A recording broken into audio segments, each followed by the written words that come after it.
আমি গরিব মানুষ, নিজের কিছু নাই, শুধু মেয়েটাকে বাঁচাতে চাই। আপনার পায়ে ধরে অনুরোধ করছি, আমার মেয়েটার দায়িত্বটা নেন। শোনো, আমি গরিব দেখে মানুষ বিচার করি না, কিন্তু বিয়ে মানে দায়িত্ব। মেয়েটার ভবিষ্যৎ আমি নিরাপদ রাখতে চাই। তোমাদের সিদ্ধান্ত আজই জানাও। আমাকে এই বিয়েতে দিও না ভাইয়া, আমার মনটা আজ খুব ভারী। আমি পড়তে চাই, নিজের পায়ে দাঁড়াতে চাই। আমি ওই লোকটার সাথে বিয়ে করতে চাই না ভাইয়া। শোন বোন, তুই ভয় পাবি না রে। তোর পড়াশোনা আর স্বপ্ন এই দাদাই রক্ষা করবে রে। আমি থাকতে তোকে কারোর সাথে জোর করে যেতে হবে না। এই দারিদ্র আর ঋণের কারণেই আজ আমার বোনের ভবিষ্যৎ আটকে যাচ্ছে।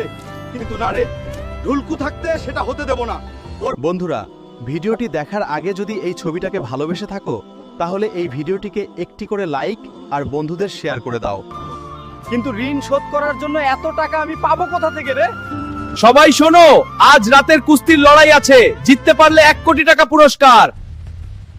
এইটাই আমার সুযোগ, আমার বোনটাকে বাঁচানোর জন্য। যেভাবেই হোক আজ জিততেই হবে। যে এই কাল্লু খানকে হারাতে পারবে শাসনে, তাকে দেওয়া হবে 1 কোটি টাকা পুরস্কার। আমি হারাবো এই কাল্লু খানকে রে, আর জিতে নিয়ে যাব 1 কোটি টাকা। এই মাঠে আমি রাজা। ঢুলকু, আমার সামনে দাঁড়ালে দাগা, কবর এখানেই হবে।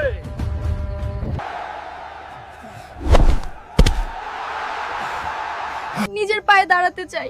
আমি ওই বন্ধুরাই, আমার বোনের স্বপ্ন পূরণ করতে হলে আমাকে এই কুস্তি জিততেই হবে। আর তোমরা এই ভিডিওতে বেশি বেশি করে লাইক করো, কারণ এতে আমি শক্তি পাই।